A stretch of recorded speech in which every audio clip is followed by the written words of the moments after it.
बिस्मिल सईदी का एक शेर है कि किया तबाह तो दिल्ली ने भी बहुत बिस्मिल, मगर खुदा की कसम लखनऊ ने लूट लिया। ईश्वर बिल्कुल नहीं है, जिसने ईश्वर को रचा वह बेवकूफ़ है। जो ईश्वर का प्रचार करता है वह दुष्ट है, और जो ईश्वर की पूजा करता है वह बर्बर है। पेरियार ललई सिंह यादव की, जिन्होंने उत्तर भारत में डॉक्टर अंबेडकर के साथ ईवी रामास्वामी नायकर पेरियार को यहाँ तक लाने का काम किया था, और जिसके लिए उनके अपने प्रदेश वालों ने, उनके घर वालों ने उनके साथ वो सलूक नहीं किया जो करना चाहिए था। कि 56 इंच का शेर अब विदेश से चीता मंगवा रहा है, और उस पर टीवी चैनल बता रहे हैं कि अब चीता इस भारत का विकास करेगा। तो अब देखिए, आपको भी नाली के गैस से चाय बनाता हुआ, और गणेश जी को पहली प्लास्टिक सर्जरी कराता हुआ, और उसके बाद सूरज को निगलता हुआ ही पढ़ेंगे आप।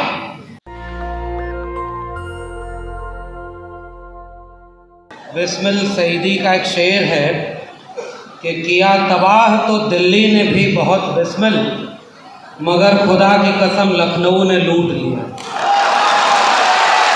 मैंने जो शेर पढ़ा है उसमें खुदा की कसम ली गई। अब मैं एक कोटेशन पढ़ रहा हूं।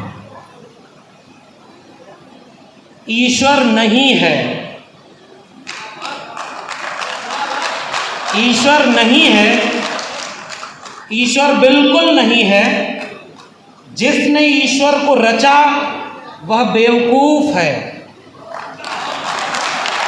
जो ईश्वर का प्रचार करता है वह दुष्ट है, और जो ईश्वर की पूजा करता है वह बर्बर है। ये कोटेशन है ईवी रामास्वामी नायकर पेरियार का, जिनकी किताब रेफरेंस के लिए मैं साथ में लेकर आया हूँ। क्योंकि ये बात जिनके लिए कही गई है वो लोग आज लखनऊ और दिल्ली की कुर्सियों पर बैठ करके वही काम कर रहे हैं जिसको पेरियार ने दुष्ट और बर्बर कहा। ये हिम्मत करने के लिए कि उत्तर भारत में, और वो भी लखनऊ में, सामाजिक क्रांति के अगुआ, कर्मकांड पाखंडवाद के तार्किक आलोचक, वैज्ञानिक दृष्टिकोण वाले, और सामाजिक न्याय, लैंगिक न्याय, आर्थिक न्याय के सबसे मजबूत आवाज पेरियार को लखनऊ में याद किया जाना मेरे लिए बहुत गर्व की बात है।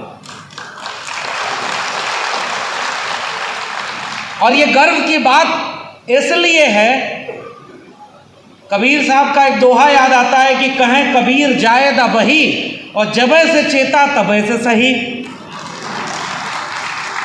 तो देर तो बहुत हो गई, नुकसान भी बहुत हुआ है, मगर उम्मीद करता हूं कि ये जो आगाज है, कोशिश पहले भी की गई उत्तर भारत में। मैं मंच पर आया तो एक जीवनी मिली है पेरियार ललई सिंह यादव की, जिन्होंने उत्तर भारत में डॉक्टर अंबेडकर के साथ ईवी रामास्वामी नायकर पेरियार को यहाँ तक लाने का काम किया था, और जिसके लिए उनके अपने प्रदेश वालों ने, उनके घर वालों ने उनके साथ वो सलूक नहीं किया जो करना चाहिए था। इसलिए उस पूरे मिशन आंदोलन में उत्तर भारत, जिसे काऊ बेल्ट कहा, गोबर पट्टी कह दिया। अब ये न जाने तारीफ है कि आलोचना है कि आप गोबर पट्टी के लोग हैं, लेकिन उस उत्तर भारत को मैं जब भारत का नक्शा देखता हूं, जिसे राष्ट्र कहा जा रहा है, हम लोग थोड़ा देर से आए इसलिए वक्त आज कम मिला है, इसलिए बहुत कम बात बोलनी है। आना था जिस यातायात के माध्यम से, अगर हमारे पास भी बुलबुल होती तो उस पर बैठकर जल्दी आ गए होते।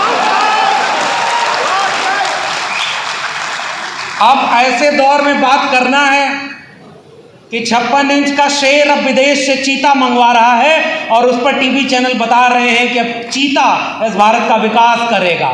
मगर इस मुल्क में इस मुल्क की अपनी बीमारियों का इलाज करने वाले, जो हजारों हजार साल की लाइलाज बीमारियां थीं, उनका इलाज करने वाले जो शेर पैदा हुए, उन्हें आज़ादी के बाद दफन करने की कोशिश की गई। फिर किसका अमृत महोत्सव और किसका भारत है ये?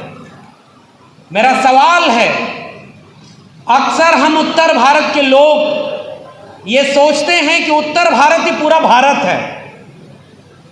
जैसे आजकल हिंदी दिवस मनाया गया तो हिंदी को आरोपित किया गया, और हमारे यहाँ प्रोफेसर एक बोलने आए, उन्होंने कहा कि मैं चाइना जाता हूँ, फ्रांस जाता हूँ, तो लोग पूछते हैं कि आपके यहाँ तो कोई एक भाषा ही नहीं है।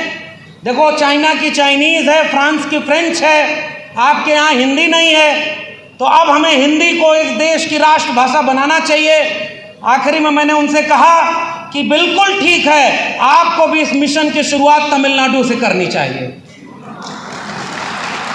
इस बात को इसलिए कहना ज़रूरी है कि तमिलनाडु और दक्षिण भारत, जिसमें सामाजिक और सांस्कृतिक क्रांति की एक ऐसी परंपरा मिलती है जो हमारे यहाँ उत्तर भारत में थोड़ी बाधित हुई। दक्षिण भारत में नारायण गुरु बसवन्ना से लेकर अय्यंकली से लेकर लंबे फहरिस्त है। उस कड़ी में जब पेरियार अपनी लड़ाई लड़ रहे थे, एक दो किस्सा सुना करके बात करूंगा कि बहुत कम उम्र थी, अच्छे खासे घर के थे, लेकिन उनके घर पर जब कुछ ब्राह्मण, कुछ कर्मकांडी लोग आए तो उन्होंने तर्क करना शुरू कर दिया। और जब तर्क किया और धर्म को खारिज किया तो जाते जाते ब्राह्मणों ने कहा कि ये बेटा तुम्हारा बहुत बिगड़ रहा है, इसको कुछ ठीक रास्ते पे ले आओ। उन्होंने उनका स्कूल में एडमिशन करा दिया, और जब स्कूल में एडमिशन करा दिया तो पता चला अगली बार लड़ाई इस बात पर होने लगी कि अब इस घर में किसी देवी देवता की तस्वीर नहीं रहेगी। ईश्वर के खिलाफ सारी पढ़ाई उन्होंने करनी थी और फिर स्कूल छुड़वा दिया। उत्तर भारत आए, बनारस में गए। पेरियार बनारस जब जाते हैं तो दो वाकया होता है। एक कि जब वो जाते हैं एक जगह पानी पीने, तो उनसे पूछता है कि तुम कौन हो। एक कोई व्यक्ति था, वो कहते हैं कि मैं तुम्हारी भाषा में हिंदू ही हूँ। तो उसने कहा जनेऊ दिखाओ। तो पेरियार ने कहा ये जनेऊ का क्या कॉन्सेप्ट है। अब जनेऊ वाली बात को मैं छोड़ देता हूँ प्रोफेसर रतन लाल के लिए कि वो जनेऊ लीला का कॉन्सेप्ट आगे बताएंगे। और दूसरी बार जब उनसे खाना खाने के लिए, पानी पीने के लिए जब उनसे उनकी जाति पूछी गई, तो पेरियार ने उसी दिन ठान लिया था कि ये धर्म तो और बड़ा पाखंड है जो सबको ईश्वर के सामने तो बराबर मानता है, लेकिन अपने अंदर जाति रखता है, और जाति में कुछ लोग शूद्र हैं, निकृष्ट हैं, कमज़ोर हैं, और कुछ लोग बहुत ताकतवर हैं। पेरियार वापस लौटते हैं और दक्षिण भारत में जनेऊ के साथ क्या सलूक करते हैं ये आपको पढ़ना चाहिए। मैं रेफरेंस के लिए किताबें साथ लाया हूँ। और उसके बाद पेरियार ने वो लड़ाई शुरू की कि ईश्वर के खिलाफ मूर्तियों की तमाम फहरिस्त, धर्म की फहरिस्त, उसके सामने उन्होंने जो सवाल किए, उस सवाल को मैं कोट करना चाहता हूँ। पता नहीं ये मौका आगे लखनऊ में मिले कि न मिले पेरियार जयंती मनाने का, लेकिन इसका इस्तेमाल किया जाना चाहिए। पेरियार ईश्वर के लिए लिखते हैं, क्या तुम कायर हो जो हमेशा छिपे रहते हो, किसी के सामने नहीं आते? क्या तुम खुशामद पसंद हो जो लोगों से दिन रात पूजा अर्चना करवाते हो? क्या तुम हमेशा भूखे रहते हो जो लोगों से मिठाई, दूध, घी आदि लेते रहते हो? क्या तुम मांसाहारी हो जो निर्बल पशुओं की बलि कराते हो? क्या तुम सोने के व्यापारी हो जो मंदिर में लाखों टन सोना दबाए हुए बैठे हो? क्या तुम व्यभिचारी हो कि मंदिर में देवदासियों को रखते हो? क्या तुम अंधे हो कि तुम्हें इस मुल्क के कमजोर गरीब लोग नहीं दिखते? क्या तुम लाचार हो कि जिन पर हिंसा हो रही है उनकी मदद नहीं करते? इस बुलंदी और इस तेवर का नाम है पेरियार, और उत्तर भारत के लोगों आपने उन्हें आमंत्रित किया है। और हमारे बीच में विल्सन साहब बैठे हुए हैं, जो बात शंभू ने कह दी कि हमारे यहाँ भी तो सामाजिक न्याय का आंदोलन तो चला ही, मैं फिर से याद करूंगा मानवर कांशी राम को, जिन्होंने जब वामसेफ और बहुजन आंदोलन को आगे बढ़ाया तो दो काम किया था। मैं पेरियार को एक सांस्कृतिक और सामाजिक आंदोलनकारी के रूप में याद कर रहा हूं।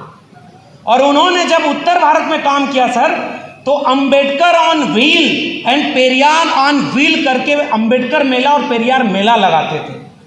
वो काम उत्तर भारत में कांशी राम जी ने किया।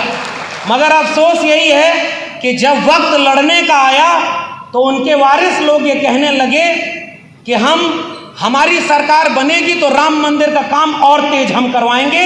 हाथी नहीं गणेश है, ब्रह्मा विष्णु महेश है, और ये आलोचना हमें करनी होगी।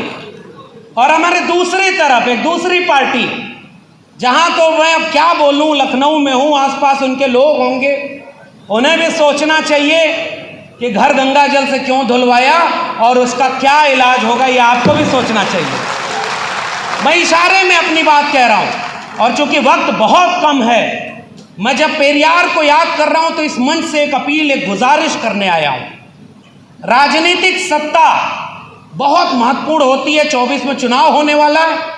24 में चुनाव बहुत कुछ तय करेगा कि अब आगे आपको भी अगर सफर करना होगा तो अब देखिए, आपको भी नाली के गैस से चाय बनाता हुआ और गणेश जी को पहली प्लास्टिक सर्जरी कराता हुआ और उसके बाद सूरज को निगलता हुआ ही पढ़ेंगे आप, क्योंकि स्कूल कॉलेज विश्वविद्यालय बेच दिए गए। इसलिए पेरियार साहब को मैं आखिरी बात केवल अपील के लिए कह रहा हूं, ये जितनी किताबें हैं ये घर घर पहुंचाइए।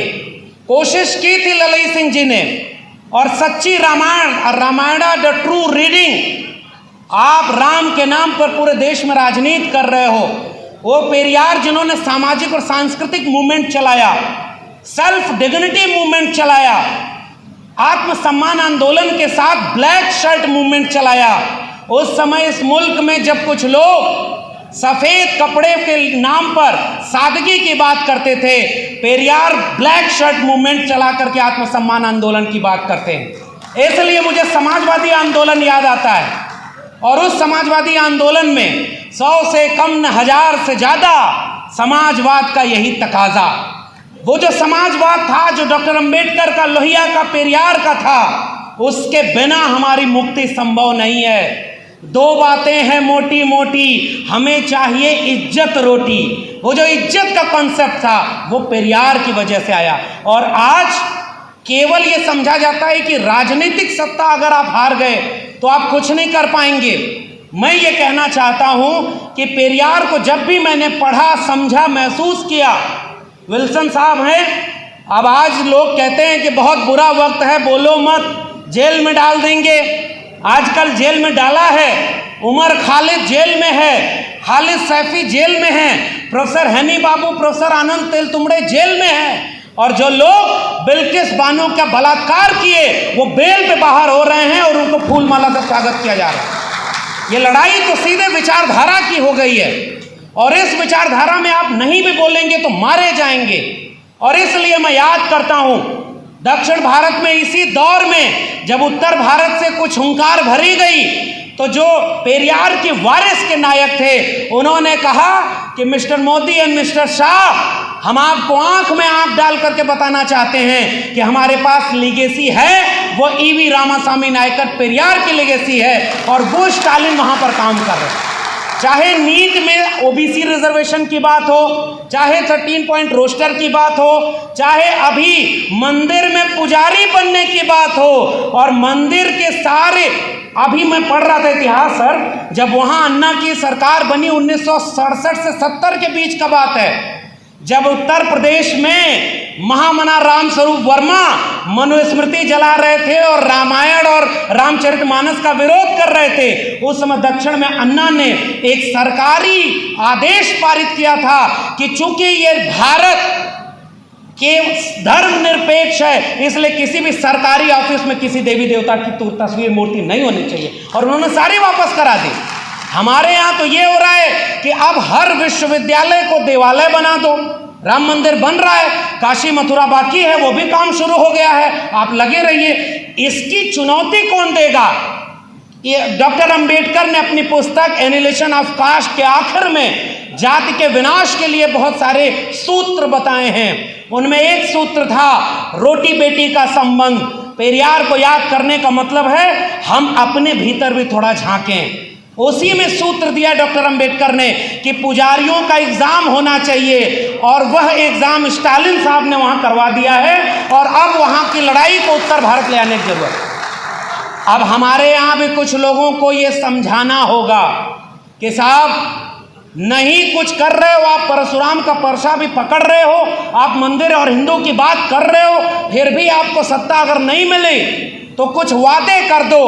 पहला वादा कि वो जो चरवाहा संस्कृति के लोग थे, पशुपालक जातियां थीं, जिससे पेरियार आते थे, पेरियार ने कहा जाति खत्म करो, कर्मकांड अंधविश्वास खत्म करो, और जो जिसकी जितनी हिस्सेदारी है उसको उतना दो। उत्तर प्रदेश में राजनीति करने वाले लोग 24 के चुनाव के पहले एक घोषणा करें कि जब उत्तर भारत में सरकार इनकी होगी तो जो काम तमिलनाडु में 69% रिजर्वेशन का हुआ, जो अभी झारखंड में 77% का हो गया, उत्तर प्रदेश में हम 52% रिजर्वेशन ओबीसी को देंगे। और यहाँ 21% दलित आबादी है। कम से कम अपने राज्य में ये कहो कि आप दलितों, पिछड़ों, आदिवासियों का रिजर्वेशन 70 से 80% कर दोगे, आधा काम आपका आज हो जाएगा। और इसलिए मैं आपसे अपील करने आया हूँ, थोड़ा जागने का वक्त है। ये गुजारिश, ये बहुत बड़ा आयोजन है मेरे लिए, क्योंकि लखनऊ में, उत्तर प्रदेश में, और वो भी आजकल के माहौल में, ये तो सरकारी बिल्डिंग है, नहीं तो इस पर भी कल बुलडोजर चल जाए, कोई भरोसा नहीं। आप पेरियार को याद कर रहे हैं, इसलिए अंतिम बात केवल ये कह के विदा लूंगा, मौका मिलेगा तो फिर आएंगे। और ये जो किताबें हैं, और एक सूत्र बस दे के जा रहा हूं, पेरियार जिन्होंने लंबी लड़ाई लड़ी, भगत सिंह को जब फांसी हुई तो कुडी अर्थों में पेरियार साहब ने लिखा कि उस नौजवान के भीतर तेवर था। आज पूरे भारत का नुकसान हुआ है जो उसे फांसी हुई। डॉक्टर अंबेडकर ने उसी समय मूक नायक में संपादकीय लिखा था, और दोनों ने, अंबेडकर और पेरियार ने, उस वक्त की संपादकीय भगत सिंह के नाम पर दी। इसी तरह से जो काम जेंडर के लिए हुआ कि महिलाओं, ये जो आभूषण तुम पहनती हो ये तुम्हारे लिए बेड़ियां हैं, राम से लेकर के तमाम देवी देवताओं की तस्वीरों को जलाया, मत वो तेवर अपनाइए। आप नहीं कर सकते, क्योंकि हमारे यहाँ तो हमारे ही लोग कांवड़ हो रहे हैं। हमें अभी समय लगेगा, लेकिन वह क्रांति जो मैं चाहता हूं वो राजनीति के भरोसे नहीं आने वाली। राजनीति आपकी आ जाएगी, सरकार बन जाएगी, फिर उन्हीं के लोग वहां बैठ करके कहेंगे कि आपके साथ चारों तरफ जंगल राज हो गया। जैसे बिहार में जिस दिन सरकार बदली शाम को जंगल राज शुरू हो गया, वैसे ही अगर आप पेरियार को याद करना चाहते हैं तो साथियों, घर घर पेरियार को पढ़ाने की ज़रूरत है, थोड़ा हिम्मत करने की ज़रूरत है। वो ब्लैक शर्ट मूवमेंट, वो आत्मसम्मान आंदोलन, वो महिलाओं की मुक्ति, वो आर्थिक सामाजिक न्याय, वो जाति का विनाश, और सबसे बड़ी बात वंचित, शोषित, कमेरा, पशुपालक, कामगार लोगों की 90% लोगों का भारत तब जाकर बनेगा जब अंबेडकर को पेरियार से, फूले को पेरियार से, ललई सिंह को पेरियार से और भगत सिंह को पेरियार से जोड़ करके हम एक बड़ी एका बनाएंगे।